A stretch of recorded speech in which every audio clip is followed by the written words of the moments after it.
নমস্কার, সনাতন ধর্মকথা চ্যানেলে আপনাদের সবাইকে স্বাগত।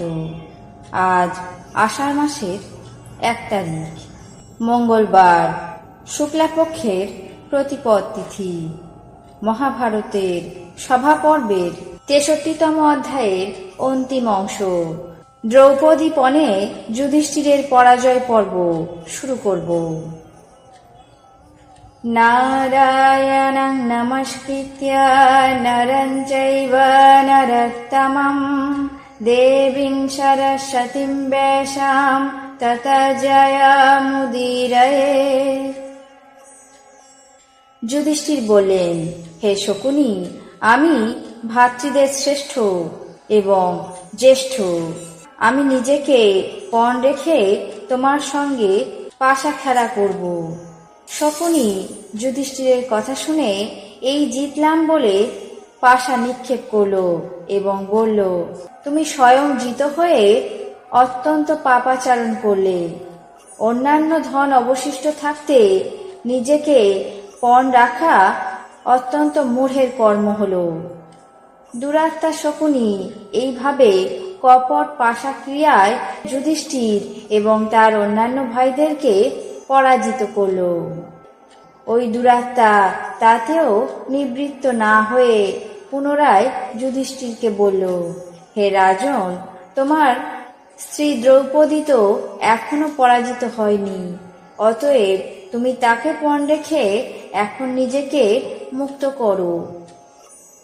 যুধিষ্ঠির বললেন, হে শকুনি, যিনি সর্বশ্রেষ্ঠ বিশ্বের সুন্দরী, তার রূপ লক্ষ্মীর মতো, কেশকলাপ দীর্ঘ, নীল এবং আকুঞ্চিত, যিনি সুরূপতা, সুশীলতা, অনুকূলতা, প্রিয়বাদিতা এবং ধর্ম কামার্থ সিদ্ধির হেতু স্বরূপ, আমাদের পঞ্চভ্রাতার যিনি অহংকার, নিয়ম অনুসারে যিনি গোপাল এবং মেষপালদের শেষে নিদ্রিত হয়ে থাকেন এবং সবার আগে জাগরিত হন, যিনি আমাদের মন্দিরের বেদীর মতো, সেই সর্বাঙ্গ সুন্দরী দ্রৌপদীকে আমি পণ রাখলাম।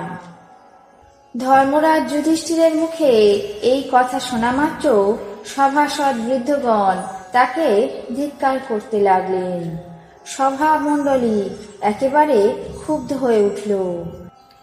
রাজাগণ শোকসাগরে নিমগ্ন হলেন। ভীষ্ম, দ্রোণ, কৃপ প্রভৃতি মহাত্মাদের শরীর কম্পিত হতে লাগল। বিদুর মস্তক ধারণ করে সর্পের মতো নিঃশ্বাস পরিত্যাগ করতে করতে অধোমুখে চিন্তা করতে লাগলেন।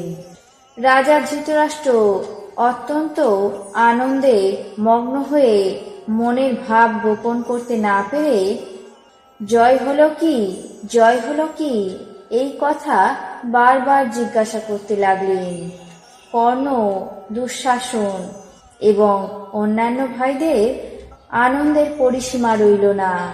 অন্যান্য সভাসদগণ অশ্রু মোচন করতে লাগলেন। দুরাত্মা শকুনি অহংকারে মত্ত হয়ে এই জিতলাম বলে ছল করে পাশা নিক্ষেপ করা মাত্রই তার জয় হল। দুর্যোধন বললেন, হে ক্ষত্রিয়, তুমি শীঘ্রই গিয়ে পাণ্ডবদের সেই প্রণয়নী স্ত্রী দ্রৌপদীকে এখানে নিয়ে এসো। অপূর্ণশীলা কৃষ্ণা এখানে এসে দাসীদের সঙ্গে আমাদের গৃহ পরিচ্ছন্ন করুক। আজ মহাভারতের সভা পর্বের 63তম অধ্যায়ের অন্তিম অংশ, দ্রৌপদী পণে যুধিষ্ঠিরের পরাজয় পর্ব এখানে শেষ করছি। বাকি অংশ আগামী পর্বে পাঠ করে শোনাব।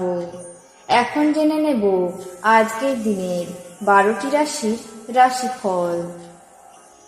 মেষ, উদ্দেশ্য সিদ্ধি। বৃষ, স্বাস্থ্যহানি। মিথুন, মতবিরোধ। কর্কট, ভাগ্যোদয়। সিংহ, জমি নিয়ে সমস্যা। কন্যা, দুশ্চিন্তা। তুলা আত্মতৃপ্তি। বৃশ্চিক মামলায় হার। ধনু প্রলোভনে ক্ষতি। মকর শিক্ষায় উন্নতি। কুম্ভ মনোবাঞ্ছা পূরণ। মীন বিশ্বাসহানি। এই ছিল আজকের দিনের 12টি রাশির রাশিফল। আপনাদের কেমন লাগলো তা অবশ্যই কমেন্ট বক্সে জানাবেন। চ্যানেলটিকে সাবস্ক্রাইব করবেন, লাইক করবেন, শেয়ার করবেন। ধন্যবাদ।